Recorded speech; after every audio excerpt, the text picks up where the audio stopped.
Welcome to the Real Advisor Podcast. TRAP, TRAP. Please follow us and join in the conversation on Twitter @Advisor Podcast, where you can suggest ideas and themes you'd like the TRAP team to discuss. Also remember to like and subscribe to our YouTube channel and leave a 6 out of 5-star review on iTunes. Doing all this really helps us, which means we can do more to help you. Now let's head over to the studio for the latest pile of TRAP. Hello. Yes, indeed, dear Trappists. Welcome back to what many people are calling episode 39 of the Real Advisor Podcast, TRAP, TRAP. My name is Lick Lincoln, and joining me as ever in the digital studio of doom are the three other horsemen of the apocalypse. Andy, Ultra Heart, Cole de la Voce, Widger, and Alan, the Storyteller Smith. Now, without any hanging around, because we've got a show packed full of absolutely nothing, Mr. Andy Hart, please read out some more high-energy reviews. Brilliant. We've got 2 reviews today. The first one is from John McWay. Excellent podcast, 5 stars. As a solo practitioner in Ireland, I get a lot of value from the fun, informative and topical discussions between the good bunch of guys with whom I share the philosophy of delivering real financial planning to clients. We'll definitely be at the live event in 2024. More on that soon. Next up, we have a 1-star review. Disappointing from the US, HS Colt. Nobody should be paying 1 to 1.5% for this bog standard bogglehead advice. Nor should they be paying for hand-holding. These guys never mention investment risk management and appear to have forgotten Buffett's golden rule. Buffett spelled wrong, by the way. Don't lose money. Who was that review from? HS Colt.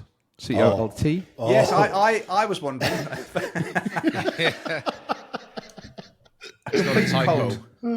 Anyway, thank we you. appreciate the 1 out of 5-star reviews as much as we appreciate the 5-star reviews, because we don't want to be all things to all people, and we are opinionated. Make podcast hosts humble. That's what I think. Exactly.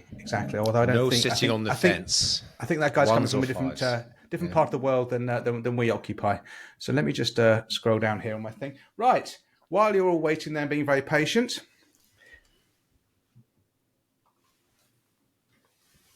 Hello, dear Trappists. This is TLP. Great news. Somehow the 4 knuckleheads have managed to agree on a date and time and venue for the first ever TRAP live event. It's happening on the late afternoon of Thursday the 9th of May. Doors open at 3:30pm. The venue is the historical Lola's Bar at London's famous Hippodrome Casino, right in the centre of town. Details, including a link to purchase tickets, can be found at therealadvisorpodcast.com/trap live. Unbelievably, people like you are actually buying tickets fast, so don't hang around. Get your tickets and come to what many people are already calling an absolute shambles. See you there.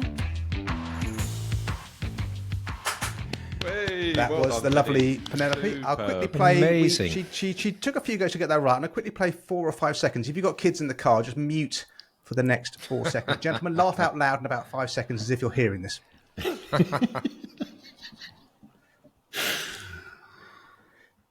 Oh, dear Oh my God! What a girl! Oh God! Yes, just so you know, I can hear all the drops, but the 3 other members of the Trap Pack cannot. So I'm holding up a vitamin D canister to the screen to indicate when a drop is being played.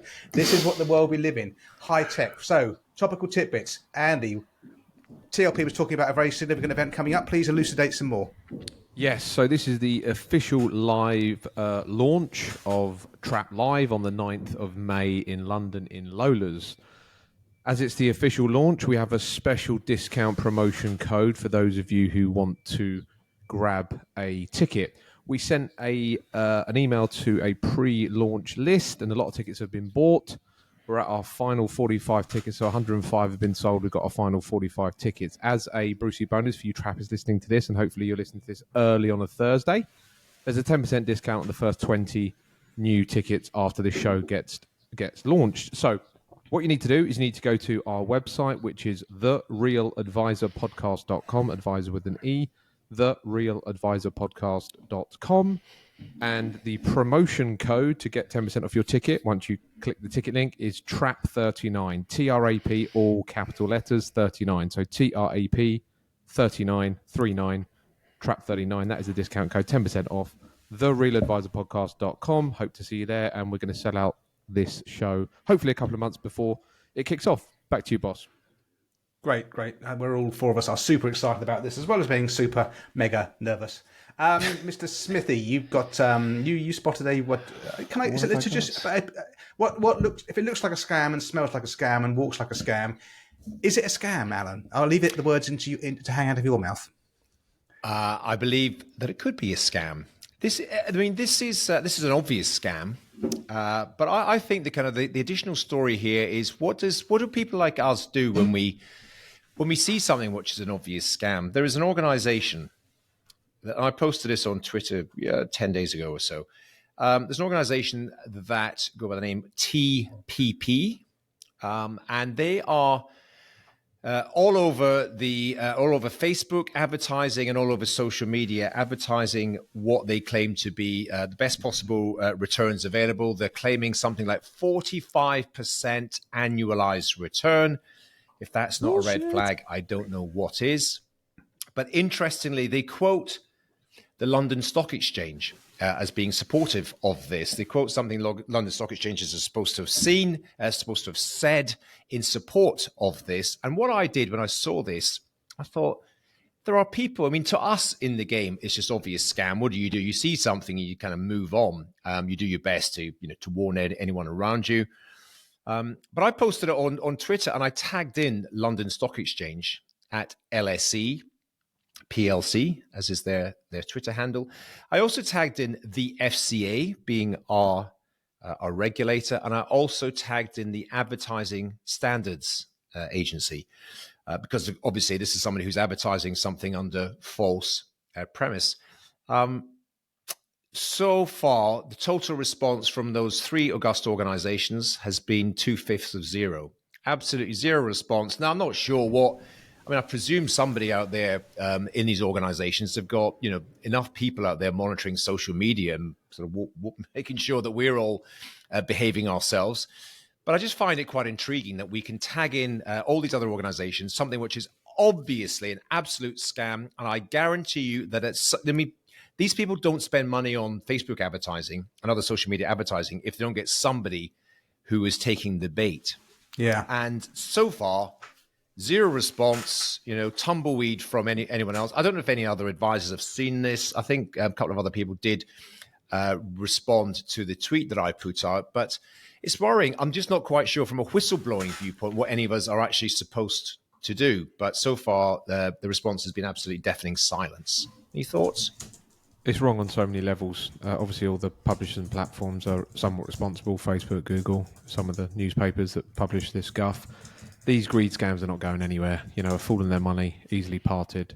They must be, absolutely, inundated with 20 new companies setting up every single day. So it is hard to try and sort of manage this sort of fire hose of scams. But yeah, well done for reporting it, Alan. But it'll be likely that you'll get no response from it. Yeah, I heard it, Carl. Sorry. My phone was on. I just got think we can hear. Okay. Look, just from the well done for the whistleblowing. Maybe the regulator is dealing with it, but surely from a communication point of view, they should kind of maybe even send you a direct message or something like that to let you know.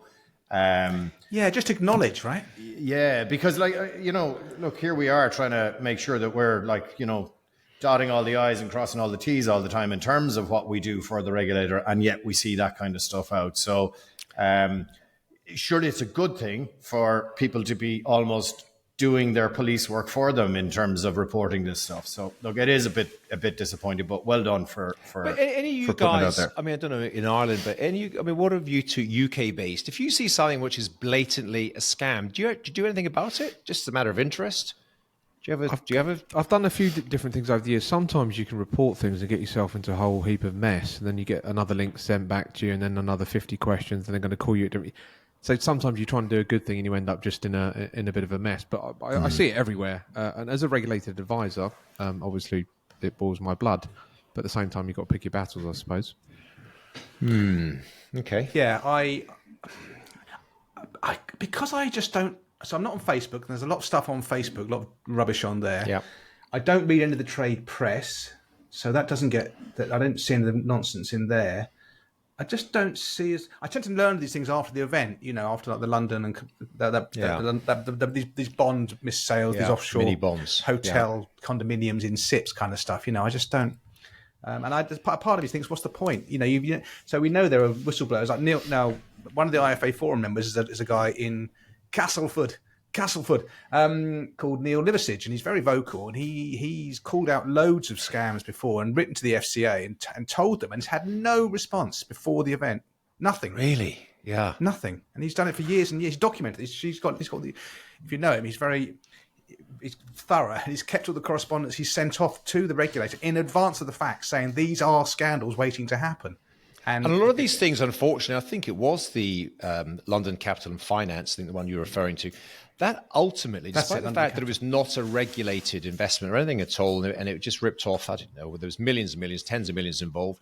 But if I remember correctly, a large portion of that did end up with the FSCS, which we all support via the levy. We all have to pay for these things. So there's something deeply amiss with the regulator, that there isn't an automatic or simplistic way. And if they haven't got the resources, then they need to get the resources, because it's too easy and too blatant for people to be able to just rip people off. Do you guys not have so if a firm purports to be a regulated firm and they're putting out some investments here, the Central Bank of Ireland will send out a report to say there is a firm saying that they're regulated, they're not regulated, you need to watch out. Is there something similar there? We have something called the something list. I think there is. I think there is that. But when and if you're getting, I can't believe that I was the only person who saw this and reported it. If you're getting more than a handful of people who are just pointing this out to a regulator, I think there is. I think I looked at a while ago. There is something called whistleblower. Whistleblower at FCA. But again, years ago, I sent a couple of messages. Absolutely into a black hole, zero response. That's what Andy was saying. Like, you probably have a questionnaire that's going to take you 4 days to do. But it'd be the reason I asked that question was maybe it'd be interesting to see, is that TPP firm on that list now that's published by the FCA in the UK. But anyway, maybe. We do have that list, Carl. It is quite endless. There's loads of firms on it. Like it's more shocking now. It's more shocking. There is a whistleblower approach you can take, and and then you get tumbleweed. And part of me thinks, well, I'd rather there wasn't something, and then at least they're not pretending, but to actually put something out there, report here, and then to get not even a holding email, saying we'll be back with you in 48 weeks. Yeah. Once we've completed our diversity and inclusivity review. Okay, let's move on to the next topical thing. By the way, when I'm playing a drop now, guys, I'm going to put my hand up to the camera. It's just easy for me to. So when my hand's up to the camera, there's a drop playing. When it's not there, it's not. The next point, topical tidbits, is my IFA forum. This Google group monster that I've created is now 476 members. It can get very busy, so you're more than welcome to join. There'll be a link in the so-called show notes to do that. There was a thread on the IFA forum recently. Interesting one. This client's accountant told the client that you are going to have to pay a tapered annual allowance tax charge because you paid in more than the tapered annual allowance. And the client, according to his IFA, was a bit befuddled about this and thought, well, why didn't you tell me, Mr. Accountant, in advance of the fact? Now, it's one of these crossover things, isn't it? Because the accountant, I guess, should know about the tapered annual allowance rules, but won't necessarily know what the client is paying into his workplace pension in terms of employer contributions and maybe ad hoc personal contributions. So that's one thing. But then also in that thread, it came up yet again, the accountants don't quite still understand the rules around pensions and things that we take for granted. The kind of, we're the fish in the bowl, and this stuff is just our water. It's all around us all the time. We don't even know it's there almost. This accountant didn't know that employer contributions count towards the annual allowance / tapered annual allowance. So I'd say to all financial advisors on this point, especially younger ones who might be slightly in awe of accountants, don't underestimate how little some accountants understand about the utility of pensions. A, as a way of getting money out of a company into an inheritance tax-free environment, but B, also around the allowances and so forth. I found that quite shocking. Any thoughts, guys? Carl, you're on mute. I was just muted there just for a second. But look, I think if you can engage with the accountants, tax advisors of your client families, it develops the relationship more and more and more. And I don't purport to know all of the tax rules, and I don't know many accountants who purport to know all of the pension rules. So there is a synergy that you can make there, and I think it works really, really well for the best types of client outcomes. Because if you have your tax advisor running alongside your financial planning advisor, and the strategies are synergized, I think that's where people will get the best outcomes. So I think rather than almost saying accountants don't know, I think maybe if you can start to try and develop and forge those relationships, it's a good way forward. We definitely have lots of examples whereby tax advisors would join into meetings with client families, and it works really, really well. So I would encourage everyone to have a look at that. Okay, good stuff. So, Ultra, the retirement living standards thing. Has Carl not got a couple of points, or is it my one next? We'll come back to Carl. I've missed it. Thank you. You're dropping the ball again, Chairman. Okay. My point is there's an organisation called Pensions and Lifetime Savings Association. Who would have thought? And they came out with a recent study called the Retirement Living Standards. This has got quite a lot of press, like them or loathe them, these types of studies that come out. But as I say, it's got a lot of press in the last week. And it's basically saying what level of income, net income, does a single person or couple need to come in every single month to live a minimum, moderate and comfortable retirement. If we just take the couple section, they say a couple to live a minimum sort of lifestyle in retirement, a couple would need to have about 22 grand coming in, a moderate standard of living in retirement, 43,000, and a comfortable standard of living in retirement, 59 grand. So let's just call it 60 grand, 5 grand a month. I'm sort of pro these studies because it gets people thinking and it gets people saving. You could argue, all of these bland figures that they come out with, are pointless. It's all specific to the individual, the couple, the family, which is correct. But if it gets them thinking about it and it gets them being a bit more pro-saving, pro-pension, then, again, I'm a fan of it. Any thoughts? I'm not a massive fan of these kind of things. They're such subjective word, minimum, moderate, comfortable. Somebody's comfortable is somebody else's bloody painful. A comfortable lifestyle in the northeast of England might not be enough to furnish you. Careful, Nick. No.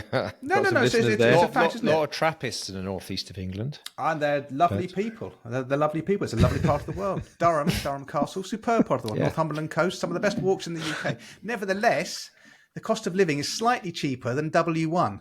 So it is. What's comfortable retirement in Watford, Nick? Comfortable retirement in Watford is but it's about 3 hatch end peasants a day, lightly toasted. I'm on your side on this one, Nick. It's slightly kind of clickbaitish. You're right, but you can live frugally in certain places. But to say minimum, moderate, comfortable. But I suppose you're right, Andy. Comfortable, 5,000 a month net after tax. Well, bearing in mind, ideally the mortgage is gone, the kids are not costing you any money, you've hopefully given up on the shiny useless things and understand what's important in life. It's not bad for a typical client retiring on 5 grand a month. Bearing in mind the state pension will swallow up, keep it simple, 2 grand of that. They just need to find 3k elsewhere from their investments and pensions. So it's not too bad. The worrying thing about these kind of think tank report things is the next thing you get now is another think tank will say, the government must step in and ensure that every couple has a minimum guaranteed income of £22,400 a year. And it's just all these quangos and just flotsam and jetsam out. They're coming out with these reports. I think I take the point, Andy, that if it gets people to encourage people to look at savings and investments, then it's a good thing. I think it has little or no relevance to real financial planning because we're not. Yeah. It's not a budgeting service, a real financial plan. It's you tell us what does your lifestyle cost. So it's bespoke. It's individual. So I'm not sure I would put too much weight on that at all, to be honest. Okay, guys, thank you. 20 minutes in. Sorry, Carl, I missed two of your points. I do apologize. The first one for you was your. You thought you were going there to pay lip service to this august body that you went and had an afternoon with. Talk us through it. I did not. So I went to the Financial Planning Standards Board. So I'm gonna say great things, everybody, about this.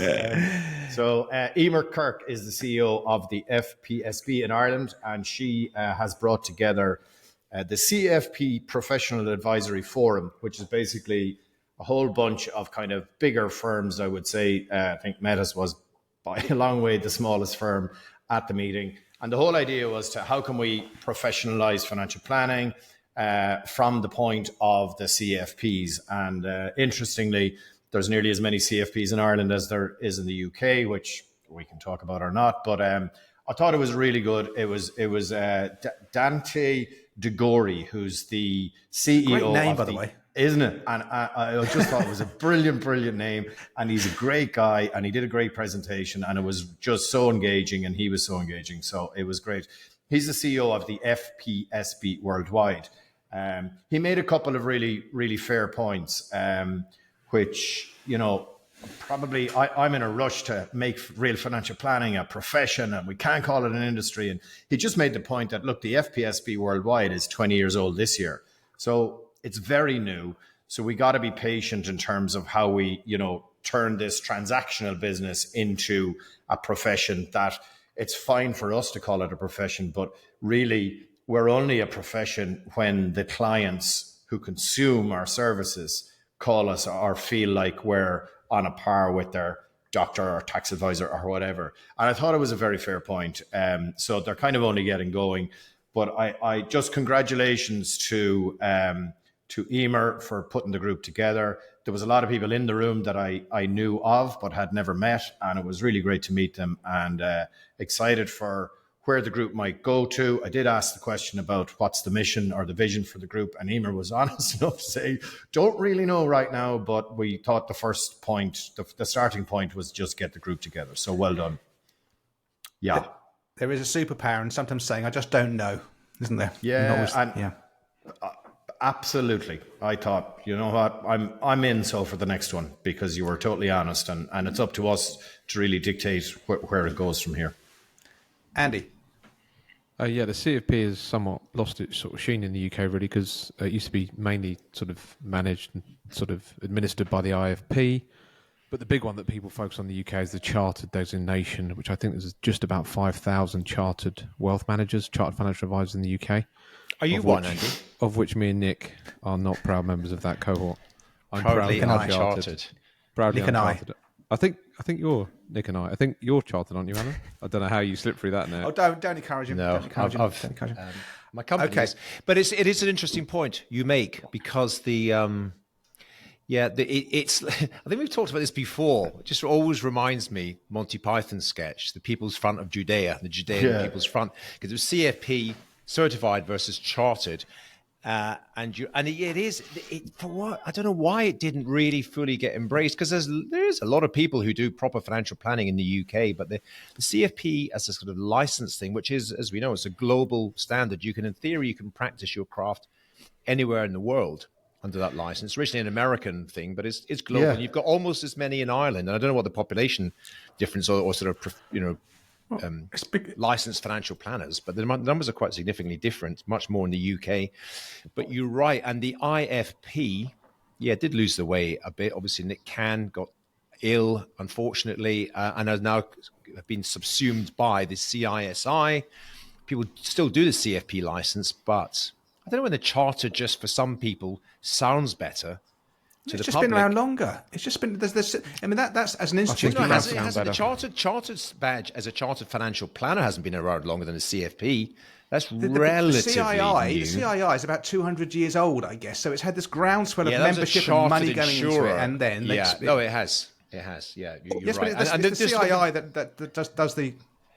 It does, but of course we've got chartered accountants, we've got chartered surveyors. Yeah, exactly. We've got that name, that badge seems to carry more credibility sit with the public. Certified sounds like it's not as. Far be it from me now to tell any new professionals in the UK what to do, right? But would you not be better off getting the worldwide? No, because you don't go anywhere. Unless you're going to travel the world. This thing about travel. Carl, am I right in saying most of the CFPs in Ireland are usually the large sort of corporate firms? I think there's a big sway towards that. A large portion, for sure. And that was one thing that was brought up. How do we get people who have the CFP designation to actually practice being a financial planner. So there's going to have to be a movement from the bigger firms to actually do financial planning, which was very encouraging for me. So what you're saying, a number of them who've got this CFP license, are basically at banks, like financial planning. Yeah, banks will only employ them if they've got the CFP. They get the CFP, they go and get a job at the bank, and then they do no CFPing. Obviously, the classic. That's the key thing to work at. That's obviously a thing, yeah. That's why you're there, Carl. That's why you've been brought into that group to come in. Also, but the group were financial planning in Ireland. The group were really. Everyone, I think, was pretty open, and look, they all listened to Trap. So, sorry for all the controversial things I may have said about other firms. I think it's also semantics, isn't it? Certainly in the UK, the word. I mean, this mental well-being, touchy-feely bullshit is all the rage. But certified means you've got bats in the belfry, doesn't it? It's not the best adjective to describe a qualification. Carl, on to our next point. Consolidation gathering pace. So very briefly, very quickly, 2 UK firms have started the consolidation of the IFA market in Ireland. Both Fairstone and Kingswood have announced acquisitions in the last week or so. This is something that has been talked about an awful lot over the last few years, but very, very, very little has happened. The general insurance market has had this going on for the last few years. I think pretty much all the consolidation that's going to happen has happened there. So we're at the outset of this. Interesting, very interesting to see what will happen going forward. So just thought I'd mention it. Okay, cool. So just trying to keep some order. We're now down to, let's go off with wealth destruction initially at massive scale. And I think, Smithy, you want to just run this one.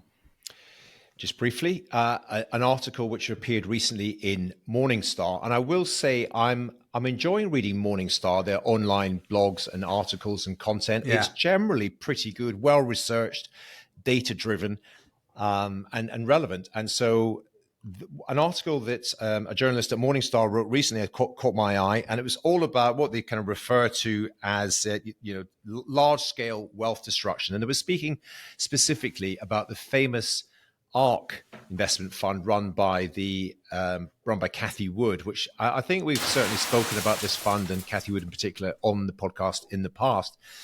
And it's just really, really interesting in that what did Morningstar do? And I think they're the only place I've seen who'll be able to track this data, but they do.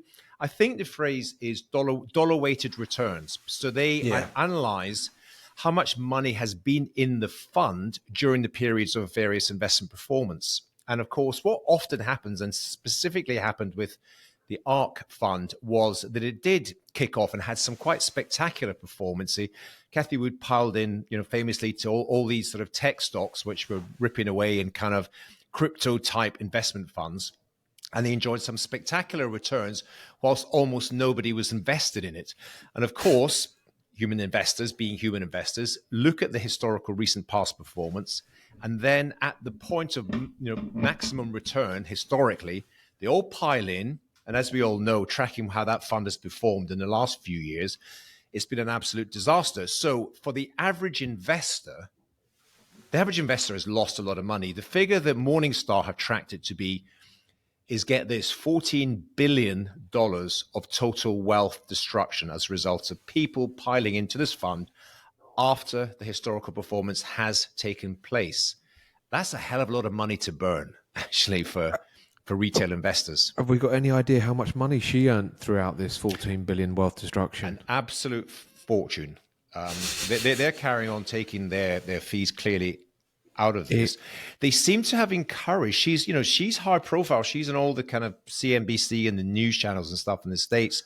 She's not shy about promoting her fund, and money has. In fact, they were still gathering assets. People were still piling in, kind of ever hopeful of a return to glories. The fund has come back a bit recently, obviously, with the continuing sort of upswing in tech stocks in particular. Yeah. But there is still a huge volume of people underwater because, and it's just the classic, and I mentioned as well, the other one, sorry to upset Andy and his close personal friend, Terry Smith, my Uncle Terry. But the famous Fundsmith fund is broadly similar to this as well, in that Fundsmith Global Equity I Fund. wouldn't say it's broadly. I'm pushing back on that. It's not broadly similar to this. They're night and day. Terry Smith, Fundsmith, and ARC, whatever it's called, Kathy Woods. I'm not saying it's quite at the same extremities of the volume. I don't think he, even though it was a very successful fund in raising investments, I don't think he's burned up quite as much. But certainly, as a fund that had outperformed the market since for a long launch, period of time, Terry Smith is still over 500% up. So let's but give him credit where it's due. This is my point. Nobody was investing in it at launch. It was a brand new startup fund, and this was somebody. And I like Terry Smith. If I was going to be an active investor, I like how he speaks at his investors. AGMs and things like that. He's quite a character. But as active managers go, he's number one for me. But he changed career really. He was He was a sort of bond trader, a currency trader, or something. Thought he'd open a retail fund. Got a path, mate. There wasn't a load of people invested in him on day one. Point being, he had a great run. It was a highly concentrated portfolio of a handful of stocks that outperformed very, very well. Then the lemmings pile into it. It is now underperformed the market 3 years consecutively. He's underwater on the last 5 years versus the broader market. Personally called out with the point foresight. being that most of the money has gone in after the performance has occurred. This is the thing. There are, you're right. Inevitably, there are star fund managers. There has to be the very nature of a market. There have to be people who outperform the broader market. That's just that's maths. The trouble is, retail investors pile in after the money, after the investment returns have happened, and then they suffer the downside. That's what's happened throughout this whole thing. Large-scale wealth destruction. Okay, that's all. Let's go from a well-made point about wealth destruction to an even better point about wealth creation. Yeah, just a point on Morningstar. Morningstar are enormous. They do so much stuff that I probably don't even know half the things that they're up to. I think they even own a platform now in the UK. And the stuff that they produce is a bit of a mix between sort of Vanguard behavioural stuff and sort of JP Morgan sort of analytical stuff. So they've got some awesome stuff. So following on from that, Abraham Okinsanya, a good friend of ours, good friend of the show, did a post on Twitter. Again, it's Morningstar. The article is entitled 15 Top Wealth Creators in the Fund Industry. And then it's got a list of the top 15 funds that have the amount of wealth they've potentially created. I'll talk very briefly about the top and second fund. So the top fund is the Vanguard Total Stock Market Index Fund based in the US. It's 1.4 trillion. And the estimated wealth, as in the returns that fund has created, is around about 900 billion. So 500 billion is contributions. Twice that is the returns. That is insane. Talk about wealth creation. So she's shafted a load of, financial investing illiterates at 14 billion, and the smart people have put their money there, and they've created almost $1 trillion just in that one fund. That is insane. Number two fund is Vanguard 500, which is the sort of S&P tracker fund. Again, its current fund size is just under $1 trillion, and its returns, is wealth it's created, is 625 billion. This is astronomical numbers. The thing that's quite interesting, these top 15 funds are predominantly index funds. 6 or 7 of them are Vanguard, so it's interesting reading to scroll along it. Hockey dokie, thank you for that. And we're going to close off. Mr. Magpie has flown back into the room. Alan, tell us about your latest learning project. I was telling you guys about this before, and it was all very positive at the time. We've now installed Microsoft Copilot, which is obviously the AI-enabled tool across all the Microsoft suite. So your Outlook, your emails, your Excel, your PowerPoint, all that sort of thing. And we were sort of beginning to play with it already. It already looks really, really impactful. The impact this will have, on our business here, on industry, sort of global sort of initiative that will happen. The only thing I will say, and it does look amazing, I'm 99.9% positive, but what it does, you've got to suddenly embrace an entirely new version of Microsoft Outlook, which I've been using the same one for, 20 years or something. And it's taken a bit of time to get used to. Everything that used to be in a certain place is now in a different place. I'm sure we'll quickly, it's like when you sort of change your car or something and everything's slightly not quite what you've been used to using for a while, but I'm sure we'll get used to it quickly. It looks extraordinary, it looks amazing, and just sending a couple of emails, the ability sort of to distill all the emails in my inbox and identify the important ones and do summaries and do reviews and send it back. I think the productivity gains are really going to be something. I mean, obviously everyone's talking about it, but to see it in action and to have it sort of in our company right now is really quite powerful, quite positive. I'm sure you guys who don't use Outlook, who use Apple and Google and everything, they've all got their own versions of it. So I think across the board, financial planning, businesses in general, and the world, I guess, and business in particular, is going to benefit significantly from just simple technology being applied to the tools we're already using. Don't expect an email reply from Alan for the next 3 months. Yeah. Super. Either that, I'll get 300 of them. Super. I look into that. Automatic responses. Great idea. I'll meet you for lunch tomorrow. Like, I didn't even suggest it. Yeah, it's all good. Okay, and sorry, Andy. Yes, you have got a this. Oh God, humans. What is it? Tell us about it. Yeah, just a quick point on this. So I run a sort of membership site called Humans Under Management Premium, sort of outsourced marketing partner, etc., etc. A couple of people are members of that. Long story short, we're having a price rise, the first price rise we've ever had on the 1st of March 2024. It's going from £99 a month to £129 a month. However, we are grandfathering in all the existing members on the 29th of February. So if you are on the fence thinking about joining that, please do subscribe, and then you're going to lock in inflation-busting price, 30% price rise. We've built an astronomical archive of content. And the team's building out, so we have to minimally nudge up the prices, going from 99 to 129. I can tell you it's worth every cent of the higher price. Thank you very much, my friend. Really appreciated. Thank you. Back to you, boss. With that love in over, let's move on at 36 minutes in, and so far the platform hasn't crashed. We're all grateful. Let's move on to the meat and potatoes. You can't hear this, guys, and Alan, you'll be glad for that, because the scraper is going back and forth against the King Edward. That's not a euphemism. That's what you do when you peel potatoes. We're going to the meat and potatoes of today's episode, and it's the wealth transfer. This is the, I think this might be a creation more of the financial services media than anyone actually who's advising in it at the coalface. But it's always there. It's one of those perennials. And this is the intergenerational transfer of money. So when adult clients die, clients die, they pass the money down to their children. How much of that money is retained by the financial advisor, who was the financial advisor to the parents? Does the relationship end on the death of the parents? Andy, you wanted to talk about this, so you lead us off, fella, and then but we'll see where we go from there. Yeah, that's a good starter. So the wealth transfer, is the hype real? I suppose the reason why it's come to the fore is because the baby boomers, the silent generation, have got so much wealth that they need to pass down now. So that obviously it's a huge buzzword. Wealth transfer, moving assets down the generations, typically from older clients in their 70s, 80s, and 90s. And the question is, are us as advisors and firms focusing on the people that will receive the wealth? I've got about 4 or 5 families that I look after 3 generations, which is, obviously a privilege. So I think practicing financial advisors do it anyway. It's the whole discussing with clients, giving with a warm heart rather than a cold hand. And we see money passing down. The typical things that pass down, or the typical reasons why money passes down, the obvious one is buying houses. Two of my clients, actually, their kids have bought houses, both 24. In 2024, that's quite young to be buying, houses in London. So they're getting a real sort of leg up. And punchy flats in Greenwich and, on the Thames. And so anyway, buying properties are one reason to pass it down.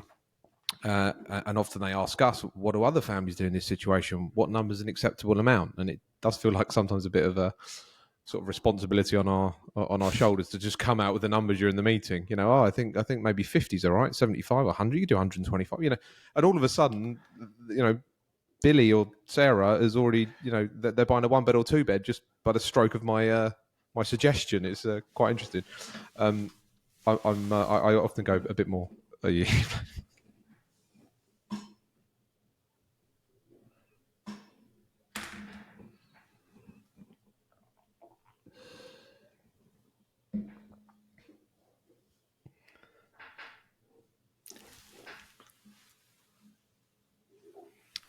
Okay, I'll cut to the chase. So passing down money, usually for buying properties. The next one that crops up is weddings. And the other one I see that's quite common is divorces of their children. And these numbers can be very punchy. So, for example, they might be getting married. The wedding could be 30 grand. The house deposit could be 50. The divorce could be 300,000.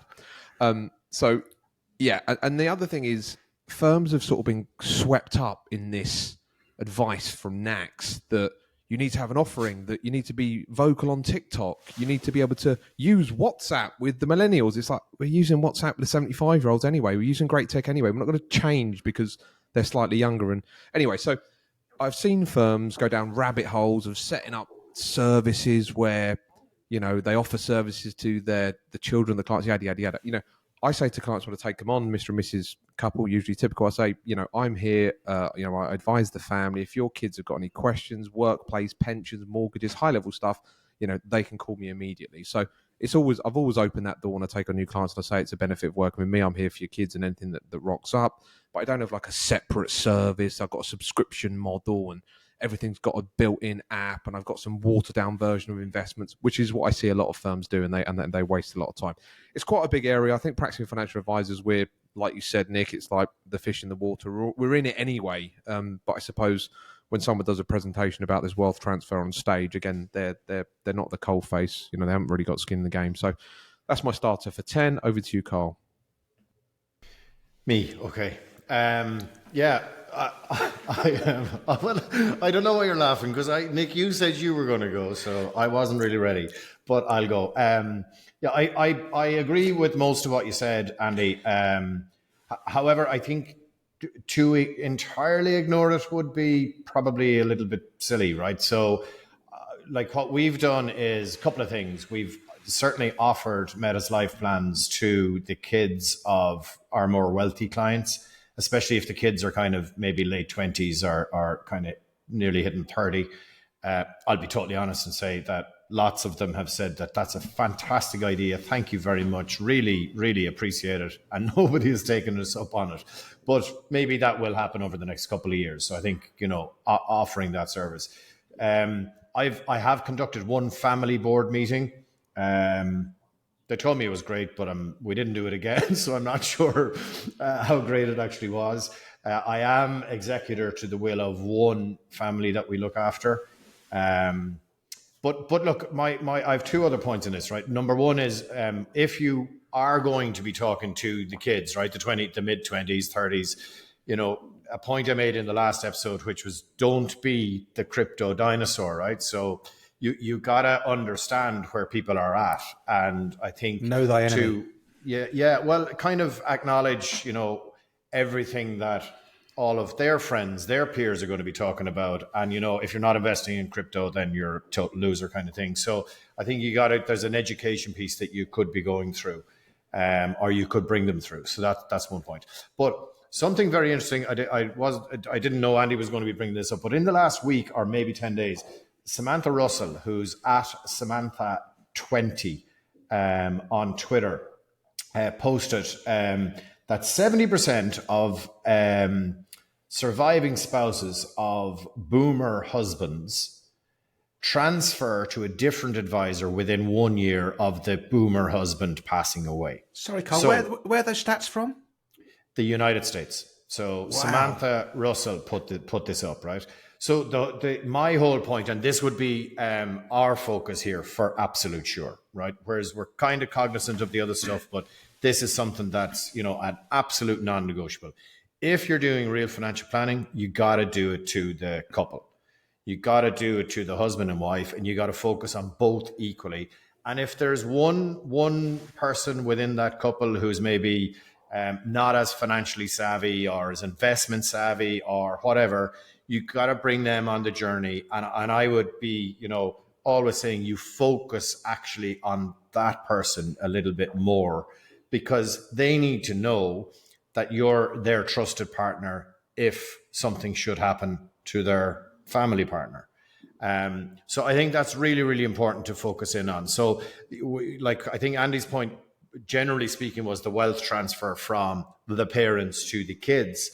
I think actually what we do need to focus on is the wealth transfer between spouses. So when one spouse passes away, that we make sure we have a really good and trusted relationship with the second spouse. So I think that's something that every real financial planning firm should be considering, should have a strategy, and it should be an absolute non-negotiable.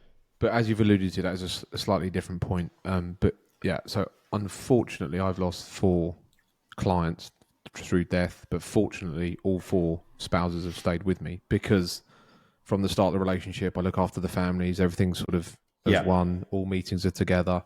Good points. Over to you, Alan. Shall I throw my 2 penneth in, Nick? Yeah, you go, Alan. It's fine. We had I had a message from Riverside saying their servers were struggling to connect, so it kicked me out. But I think we're still recording, so please, by the love of Christ, let's go on. Okay.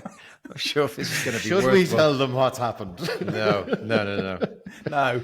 Tell them at the live show if that ever happens. What, that we recorded an hour and a half show that was amazing and we completely lost it, and then we're doing it again and we're now half don't energy. tell them. No, don't tell them that. That would be. Right, Now, listen, on this important point, which, all about this subject of so-called the Great Wealth Transfer. What's going on?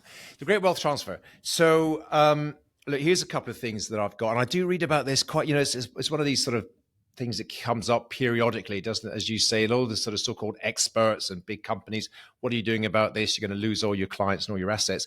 So here's a couple of statistical facts. At our firm, we're able to sort of look at our client base and look at average ages. For example, average age in our firm of our clients is 62. So obviously we've got people in their 70s, 80s, and so on. And we've got people, in the 30s and 40s, younger clients by that definition.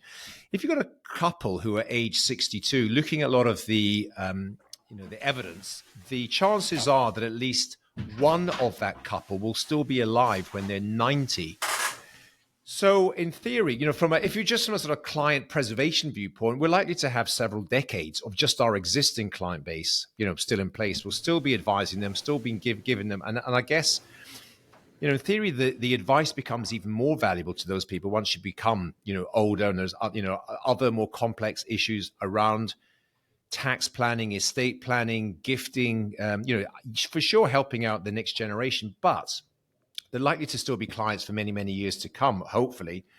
Kind of other points that, as Andy was kind of alluding to, in order to assuming that they don't die anytime soon, this idea of gifting significant assets away to clients, if you looking at the statistics that you referenced earlier on, and that to have a comfortable sort of lifestyle, you're going to need 5,000 net after tax per month.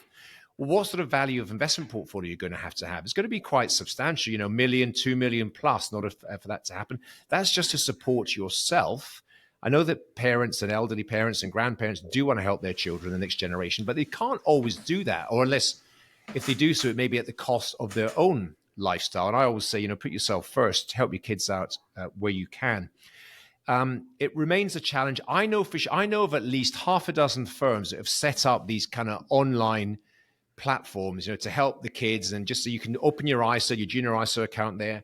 Without exception, they've all closed them down because the traction is close to zero. They just didn't get, you got half a dozen people that put a bit of money on it. It just wasn't worth it for the platform providers who are, creating this kind of bespoke, jazzy looking TikTok style investment platform to attract these the youth.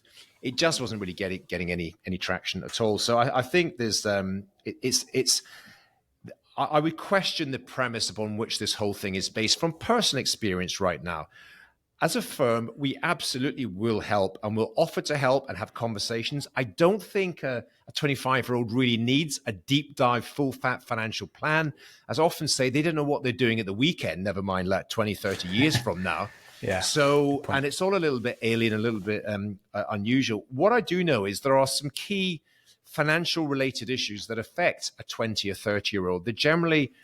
They may be thinking of getting married. They may be thinking of buying their first property. They might be having children, all those kind of lifestyle events. So, we're happy to meet with any sort of children, grandchildren of clients, almost provide them a bit of a checklist. We don't do mortgage advice, for example, but we've got a great network of people that can help them get their first mortgage, maybe get a deposit from parents, but get a good, if it's a fixed mortgage rate, all those sort of things. There's some basic rules, get a will, get an LPA, get some basic ground things in place. You're not necessarily going to lose half your client bank and therefore have to have this complete entire strategy for transfer of wealth. So I'm calling it out as being a little bit suspect in terms of the importance of it to most full fat financial planning firms. What do you think, Nick? Thank you. I have some points on this. Carl's point about that lady who mentioned that stat from the States, that is just that's unbelievable. I think that's why it's absolutely essential that when you're on board clients, it's the couple, it's the wife and the husband together, all through the relationship as much as it possibly can be. Sometimes there are extenuating circumstances where they both can't be in the same room at the same time. Something happens, right? Life happens. Always the couple. And if, for example, you have only dealt with the husband in the relationship and not really interacted with the wife, and the husband dies before the wife and she walks away, absolutely more power to her elbow.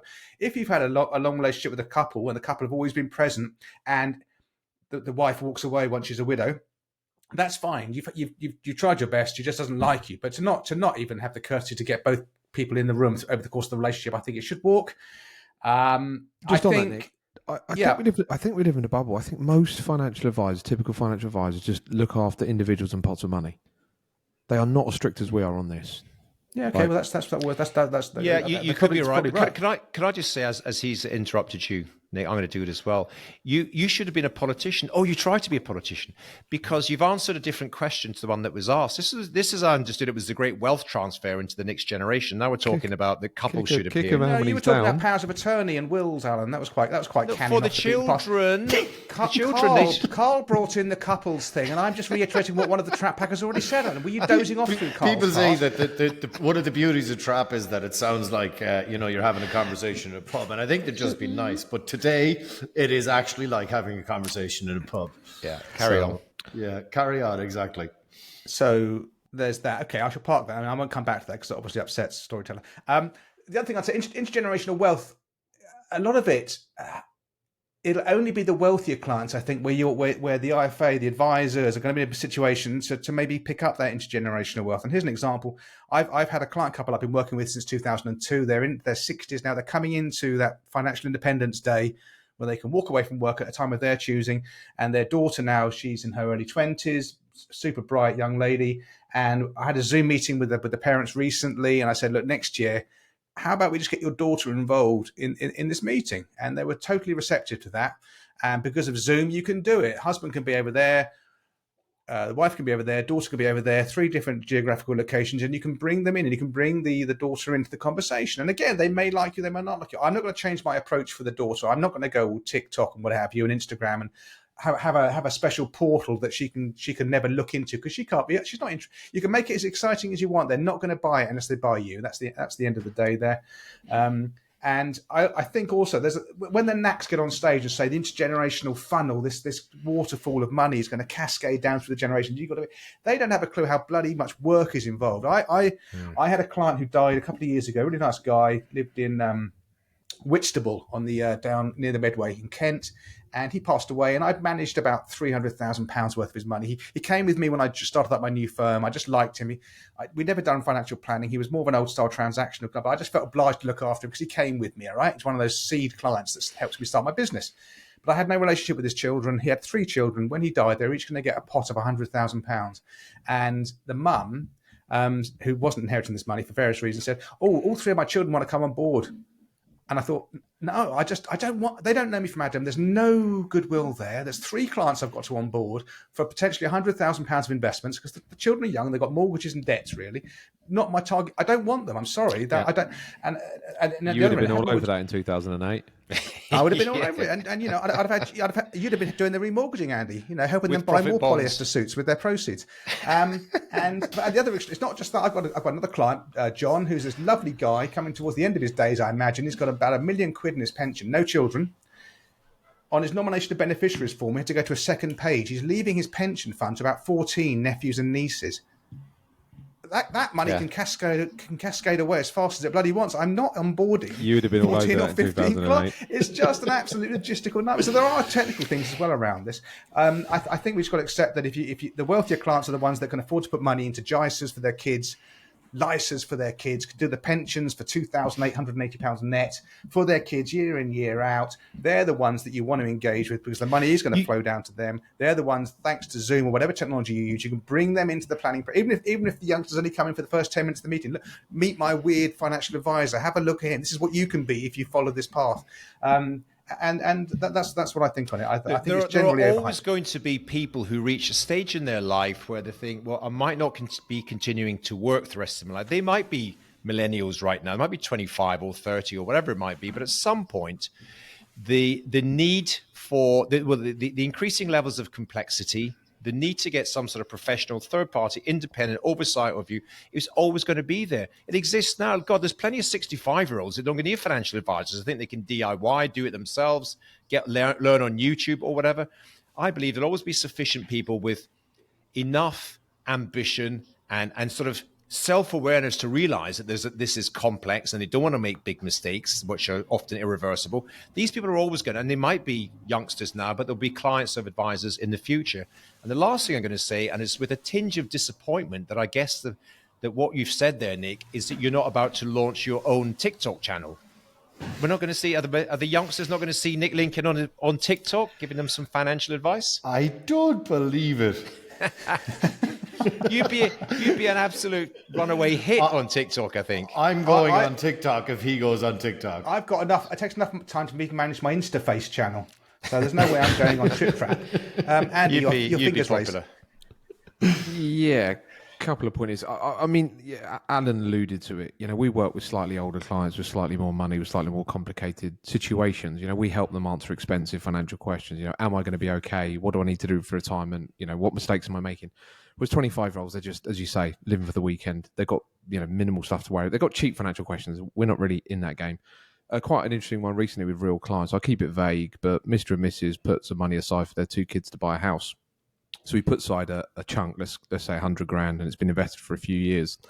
And then she's buying a house now. So they said, right, we need to give her the money. And one of the couple said, all right, we'll give her the 100,000. And then the other one said, no, we'll give her with the gains, obviously. And then one of them said, no, we've agreed 100, so we're going to get that. It's quite interesting.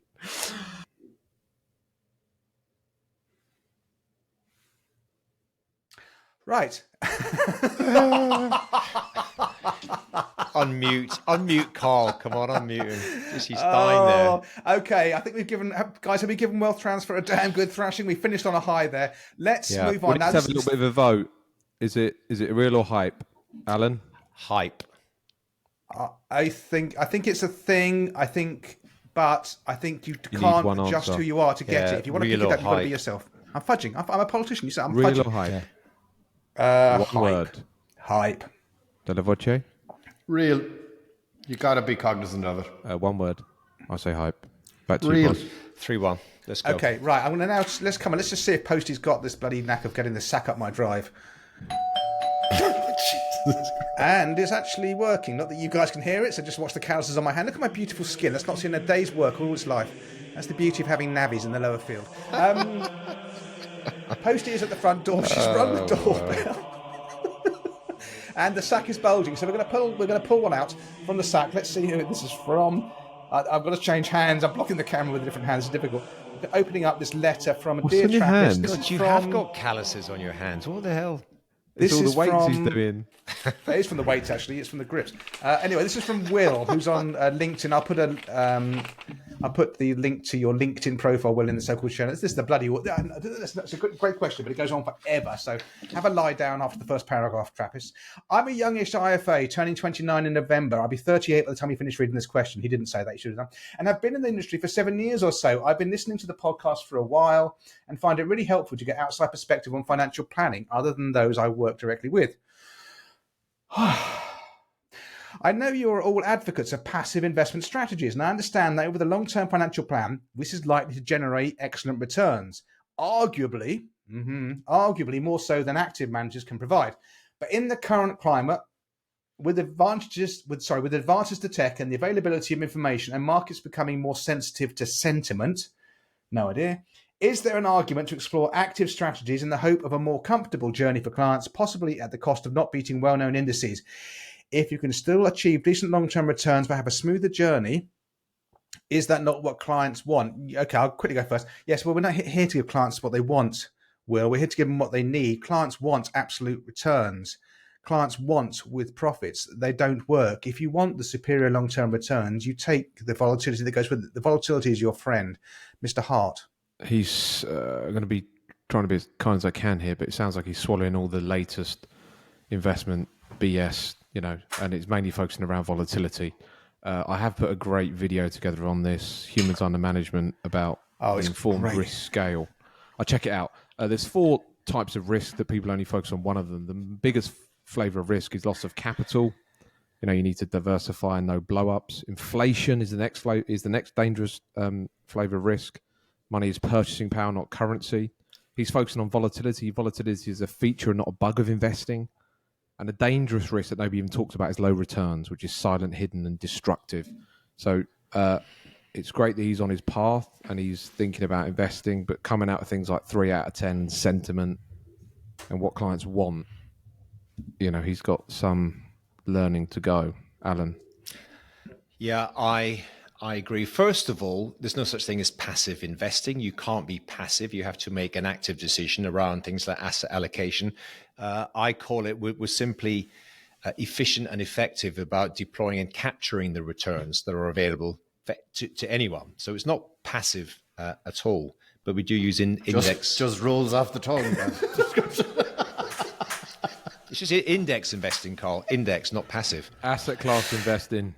But you're right, and I think Will needs a bit of tough love in this, because what I would say, and I'm going to refer. Obviously, he's 29, Yeah, no, but it's all right. So Will did ask this. We're catching up with the questions which had been left months ago. If Will has the opportunity to listen to Trap 38, where we all did a bit of a deep dive in our own personal journeys and the place that we've all arrived at, because we were probably all thinking things like this. So I certainly was. When I was 28, 29, I was certainly thinking this sort of Agreed. things, because I was indoctrinated by the people around me who were telling me all this stuff and all the newspapers and magazines and trade press, etc. So it's fair and reasonable that he should have this. But listen to Trap 38, because my view is you need to build a philosophy until you've done the work, and there are no shortcuts. I honestly feel there are no shortcuts to this. You've got to do the work, and you've got to learn, and you've got every single time you think of things like this, go to the source of the evidence and the data and the facts. There's lots of opportunities. There's lots of places where you can go and source this information.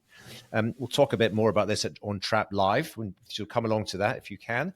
But find out, do the work, put the hard yards in, because you will never, ever raise a question like this again, Will, because you wouldn't need to, because you've created a thought process and a philosophy and a filter through which you see every single investment opportunity, for good or for bad. Amen. It's based on a philosophy that you own and embrace.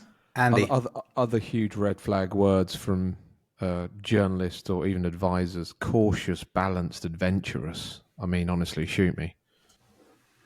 Okay, great stuff. Have we all had a Carl? Have you opined on that? You done?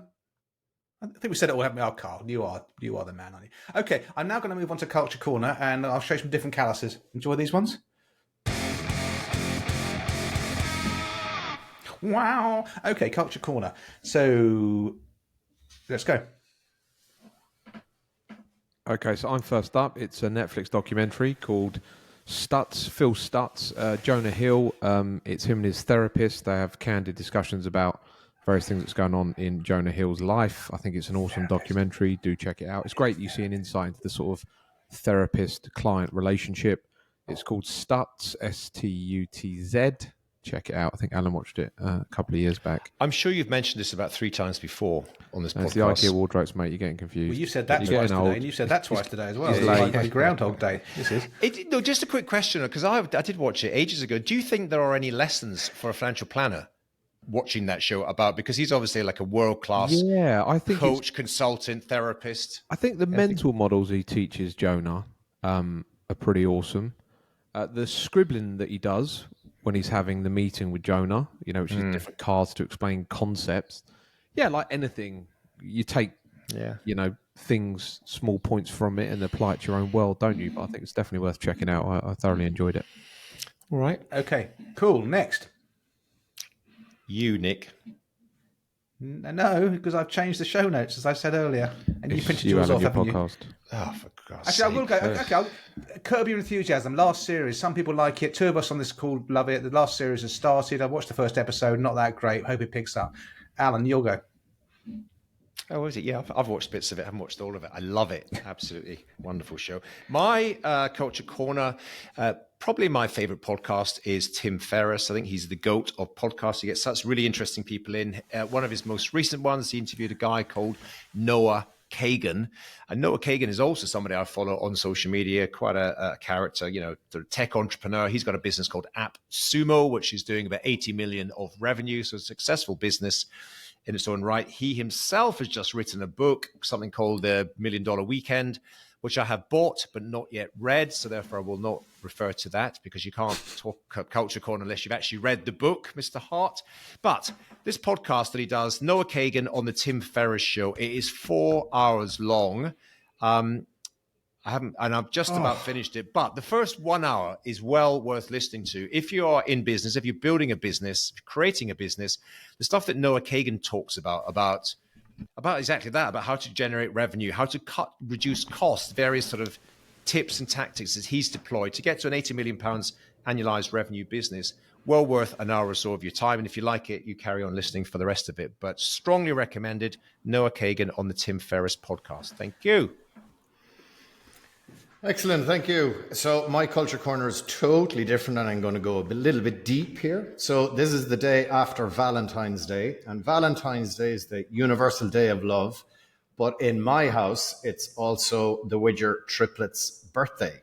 So happy birthday, Robbie, Rachel, and Chloe, and also a shout out to their little sister, Emma. And I just thought the theme of love and Valentine's Day. So I have a theory that I've been sharing, and it's that love is the greatest motivator. So for your kids, you'll do anything for them because you love them. And if you can develop that and extend that throughout other stuff, i.e. maybe your professional life, and you love your work, well, then you'll be motivated to do more and more great work. And then my final point, before I launch into the song that I'm putting with all of this, which probably makes little sense to anybody but me, is that just go and love yourself. So the song to go with all of that is This Is the One by the Stone Roses. Enjoy it, everybody. I'm so glad we got through this episode. It's been an absolute marathon. It has been, but I've had great fun. Actually, this has been the second go around. Very quick. We did a 90-minute show this morning, Trappist, and the recording software just had a complete fit. So we've had to do 2 recordings in one day. But this has actually gone far better than I thought it would. Okay, I think that's a wrap for this episode. We've emptied our valves, and the latest pile of trap has just been flushed down the U-bend of time. Thank you, dear Trappists, as ever. Please do like and subscribe to our YouTube channel.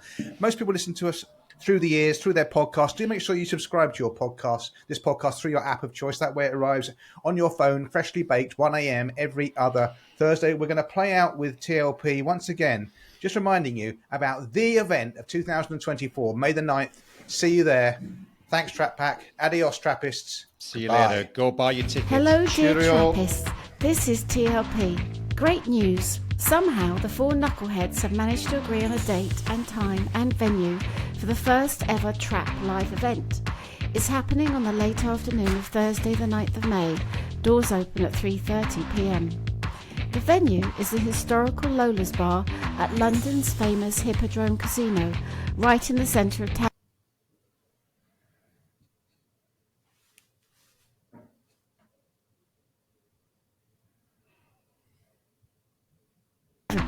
People like you are actually buying tickets fast, so don't hang around. Get your tickets and come to what many people are already calling An absolute shambles, gorgeous, unlike you. Okay, let's stop that now. Well done, guys.